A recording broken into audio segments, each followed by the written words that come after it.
امریکہ اور ایران کی جنگ کے دوران متحدہ عرب امارات بس اسی وقت لائم لائٹ میں آیا جب شروع میں وہ بہت زیادہ ایکٹیو نظر آیا اور اس سے وہاں کی زمین بہت ہی فعال رہی، امریکی فوجیوں کے زیر استعمال رہی اور وہاں سے ایران پر مسلسل حملے کیے جاتے رہے اور اس کے جواب میں ایران نے ایک تھپڑ کا جواب 10 تھپڑوں سے دیا اور اس کے بعد جب ان کی زمین بہت زیادہ گرم ہو گئی تو انہیں اندازہ ہو گیا کہ اگر یہاں سے ایران پر مسلسل حملے کیے جاتے رہے تو پھر ہمارے لیے یہاں پر رہنا بہت مشکل ہو جائے گا اور یہاں پر جو تباہی کا اسکیل ہے وہ بہت زیادہ پھیل جائے گا، اسی لیے انہوں نے وہاں پر خاموشی اختیار کیے رکھی۔ لیکن اس کے بعد اب دوبارہ کئی ماہ کے بعد ایک بار پھر متحدہ عرب امارات اس طرح لائم لائٹ میں آ رہا ہے کہ وہ بتا رہا ہے کہ اس پر 2 بیلسٹک میزائل فائر کیے گئے ہیں ایران کی جانب سے، اور یہ بیلسٹک میزائل جب فائر کیے گئے تو ان کے ایئر ڈیفنس سسٹمز نے ان کو دیکھا، ان کو سمجھا اور اس کے بعد ایک جو ہے وہ ان کے ٹیریٹوریل واٹرز میں آ کر گر گیا میزائل، اور دوسرا میزائل ان کے ٹیریٹوریل واٹرز سے باہر جا کر گرا اور اسی لیے کوئی بہت بڑا نقصان نہیں ہو سکا، لیکن اس کو حملہ ضرور تصور کیا جائے گا۔ یہ ایک ون سائیڈڈ الزام ہے جو یو اے ای نے لگایا ہے اور اس کے جواب میں ایران نے بھی ایک اسٹیٹمنٹ جاری کیا ہے اور اس سے جڑی بہت ساری مارکیٹس ہل گئی ہیں اور ہر طرف ایک سراسیمگی کی صورتحال پھیل گئی ہے، اور وہ کیا صورتحال مجموعی طور پہ بن رہی ہے آج کے ولاگ میں ہم اسی کو ڈسکس کریں گے۔ میرا نام اظہر علی خان ہے اور آپ دیکھ رہے ہیں آج کی بات۔ متحدہ عرب امارات نے آج ایک بہت بڑا دعویٰ کیا اور کہا کہ ایران نے 2 بیلسٹک میزائل فائر کیے۔ ایران کی طرف سے فائر کیے گئے 2 بیلسٹک میزائل بہت تیزی سے یو اے ای کے کچھ ہدف کی طرف آئے اور اس کے بعد اس کے ایئر ڈیفنس سسٹمز نے اس کو دیکھنا شروع کیا۔ اس سے پہلے کچھ دیر پہلے موبائل فون الرٹس جاری کیے گئے اور شہریوں کو بتایا گیا کہ وہ محفوظ مقامات پر منتقل ہونے کی کوشش کریں اور ایک حملہ ممکنہ طور پر یو اے ای پہ ہو سکتا ہے۔ تو اس کے بعد 2 بیلسٹک میزائل وہاں پر آئے جس کے بارے میں یو اے ای بتاتا ہے کہ ایک گزر کر ان کے ٹیریٹوریل واٹرز کے اندر ہی گرا، یعنی ان کی جو بحری سرحد ہے اسی کے اندر گرا، اور دوسرا ٹیریٹوریل واٹرز کو کراس کر کے ٹیریٹوریل واٹرز سے باہر جا کر گرا۔ تو اس طرح یہ 2 میزائل تھے جو یو اے ای کے اندر کسی طرح کی تباہی تو نہیں پھیلا سکے، لیکن چونکہ وہ یو اے ای کی طرف فائر کیے گئے تھے اسی لیے اسے ایک بہت بڑا حملہ قرار دیا جا رہا ہے۔ دوسری جانب جب اس کے اوپر ایران سے بات کی گئی ہے تو ایران نے بہت ہی کیٹیگوریکلی اس کو منع کر دیا ہے، اس کو مسترد کر دیا ہے اور کہا ہے کہ یہ ایک بے بنیاد دعویٰ ہے اور اس طرح کے بے بنیاد الزامات نہیں لگانے چاہیے۔ ایران نے اس طرح کا کوئی بیلسٹک میزائل متحدہ عرب امارات پر نہیں کیا ہے، اور اگر کیا ہوتا تو وہ اس کو اسی طرح تسلیم کرتا جیسے پہلے بھی وہ تسلیم کرتا رہا ہے، اور متحدہ عرب امارات پر بلا وجہ ایران کبھی حملہ نہیں کرتا۔ پہلے بھی جو حملے کیے گئے تھے وہ امریکہ نے ان کی زمین استعمال کر کے جب امریکی فوج نے ایران پر حملے کیے تھے تو اس کے جواب میں متحدہ عرب امارات کی طرف ان اہداف پر میزائل فائر کیے گئے تھے جو دراصل امریکی فوج کے زیر استعمال زمین تھی اور جہاں سے حملے کیے گئے تھے ایران پر، اور صرف انہی اہداف کو نشانہ بنایا تھا اور انہی کو تباہ کیا گیا تھا۔ تو اس طرح کے بے بنیاد الزامات متحدہ عرب امارات کو نہیں لگانے چاہیے۔ ایران نے اس کو مسترد تو کیا ہے لیکن متحدہ عرب امارات بضد ہے کہ یہ حملہ ایران کی طرف سے ہی کیا گیا تھا اور اسی لیے اس نے تمام قسم کے مالیاتی تعلقات توڑ لیے ہیں، تجارتی تعلقات توڑ لیے ہیں اور کہا ہے کہ اب کوئی کسی قسم کی فائنینشیل اور جو ٹریڈ سے متعلق چیزیں ہیں ایران کے ساتھ وہ نہیں کی جا سکتی، اس کو ایک غیر معینہ مدت تک مؤخر کر دیا گیا ہے، روک دیا گیا ہے، اور اس کے بعد کچھ عرصے کے بعد اس بات پر فیصلہ کیا جائے گا کہ آیا ایران کے ساتھ کسی طرح کی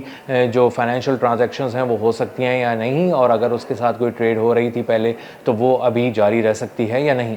متحدہ عرب امارات اس لیے بھی ناراض ہے کہ ابوظہبی کی جو ایک اسٹیٹ رن آئل کمپنی ہے ایڈنوک، اس کے جہازوں کو جو تیل لے کے جا رہے تھے آبنائے ہرمز کے قریب ان کو نشانہ بنایا گیا، اور اس لیے نشانہ بنایا گیا کہ وہ ایران کی مرضی کے بغیر، اس سے اجازت لیے بغیر آبنائے ہرمز کو پار کرنا چاہتے تھے اور امریکہ کی شہ پر کرنا چاہتے تھے، اس کے حفاظتی حصار میں کرنا چاہتے تھے۔ اور ایک بار پھر متحدہ عرب امارات اس بات کو آزما رہا تھا کہ آیا آبنائے ہرمز کے قریب سمندروں میں جو ایران کی گرفت ہے وہ مضبوط ہے بھی یا اب شاید تھوڑی ڈھیلی پڑ گئی ہے یا کمزور پڑ گئی ہے، اور آیا کہ وہاں پر موجود امریکہ کا نیول بلاکیڈ جو بہت ہی بڑی تعداد میں لگا ہوا ہے، اس میں فوجیوں کی تعداد ہی 50,000 ہے، بہت سے نیول وہاں پر شپس ہیں، وار شپس ہیں، اسی کے ساتھ ساتھ کیریئر اسٹرائک گروپس ہیں اور بحری بیڑا بھی وہاں پر کھڑا ہوا ہے۔ تو اس کا مطلب یہ ہے کہ وہاں پر یہ بات چیک کی جائے کہ امریکہ وہاں پر مضبوط ہے یا نہیں اور ہمیں وہاں پر وہ حفاظتی کور میں لے سکتا ہے یا نہیں، لیکن ایران نے اس بات کو ثابت کر دیا کہ آبنائے ہرمز پر اس کی گرفت پہلے سے زیادہ مضبوط ہوتی جا رہی ہے،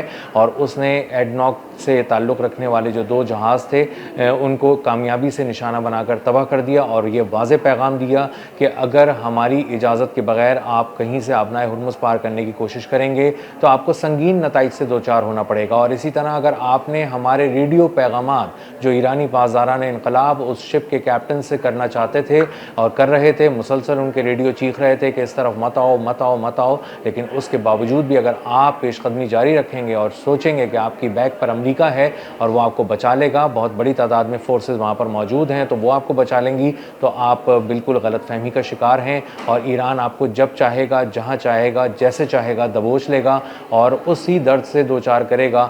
جس درد کا وعدہ اس نے بہت دنوں پہلے کر دیا تھا۔ اب اس ساری صورتحال میں متحدہ عرب امارات بہت ہی بری طرح پریشان ہے، اس کی ٹریڈ، اس کی انویسٹمنٹ، اس کی آئل ٹریڈ خاص طور پہ بہت بری طرح ہٹ ہو چکی ہے، اور وہاں پہ نہ ٹورزم ہو رہا ہے، نہ کسی قسم کی ٹریڈ ہو رہی ہے۔ ان کی جو بندرگاہیں ہیں، جو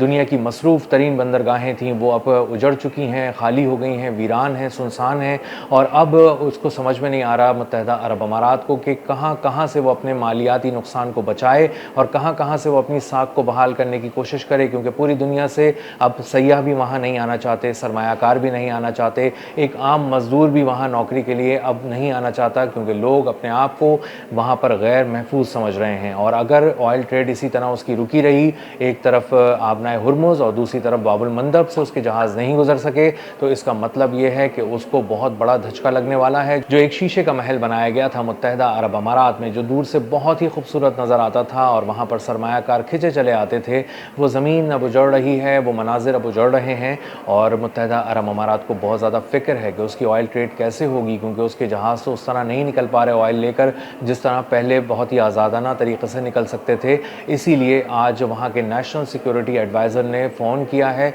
مارکو روبیو سے فون پر بات کی ہے جو امریکہ کے وزیر خارجہ ہیں، اور ان سے ڈسکس کیا ہے کہ بتائیے خطے کی صورتحال کیا ہے، ڈی ایسکیلیشن کیسے ہوگی، کس طرح آپ ایران کو سنبھالیں گے اور کس طرح آپ آبنائے ہرمز کا یہ معاملہ حل کرائیں گے، کیونکہ آبنائے ہرمز پہ پچھلے 6 ماہ میں آپ کی گرفت کسی ایک لمحے کے لیے بھی مضبوط ہوتی ہمیں دکھائی نہیں دے رہی۔ آپ کے بیانات زیادہ ہیں، آپ کے کام کم ہیں، دعوے آپ زیادہ کرتے ہیں، اقدامات آپ کم کرتے ہیں، ایران کو جھکانے کے لیے بہت ہی فینسی بیانات دیتے ہیں، لیکن ان پرکشش بیانات کے نتیجے میں حاصل حصول کچھ نہیں ہے اور ہمیں بہت زیادہ مشکلات کا سامنا کرنا پڑ رہا ہے۔ آپ ہماری زمین استعمال کر رہے ہیں، آپ اس خطے میں کھڑے ہیں، اپنی شرائط پہ کھڑے ہیں، اپنی شرائط پہ حملے کرتے ہیں، لیکن اس کا سارا خمیازہ ہمیں بھگتنا پڑتا ہے۔ جو کچھ بھی ہم پر آ کر اس کا ملبہ گرتا ہے اور ہم آہ بھی نہیں کر سکتے، کیونکہ ہمیں ایک طرف ہم ایران کو کچھ نہیں کہہ سکتے اور دوسری طرف آپ کو کچھ نہیں کہہ سکتے، تو ایران جو کرتا ہے وہ تو آپ کے ساتھ کرتا ہے، لیکن اس کا خمیازہ ہمیں بھگتنا پڑتا ہے۔ تو یو اے ای اس وقت بہت زیادہ پریشان ہے، اس کے جہاز سمندروں میں جل رہے ہیں، اس کی آئل ٹریڈ بری طرح تباہ ہو چکی ہے، آئل ایکسپورٹس بری طرح تباہ ہو چکی ہیں، اس کی بندرگاہیں اجڑ چکی ہیں، سرمایہ کار روٹ چکے ہیں، مزدور وہاں آنے سے گریز کر رہے ہیں، اس کا جو ایک کارپوریٹ امپائر تھا وہ بھی اب نیچے آ رہا ہے، اور اسی کے ساتھ ساتھ جو اس کا انویسٹمنٹ کا ایک بہت بڑا اس نے وہ ایک قلعہ بنایا ہوا تھا جہاں پر دنیا بھر کی سرمایہ کاری بہت تیزی سے لینڈ کر رہی تھی، وہ بھی اجڑ گیا ہے۔ اور اب سمجھ میں نہیں آ رہا کہ دنیا بھر کے سرمایہ کاروں کو ایسی کون سی پرکشش مراد دی جائیں کہ وہ دوڑے چلے آئیں متحدہ عرب امارات اور یہاں پر انویسٹمنٹ کریں بہت بڑے پیمانے پر۔ تو اس وقت جو ایک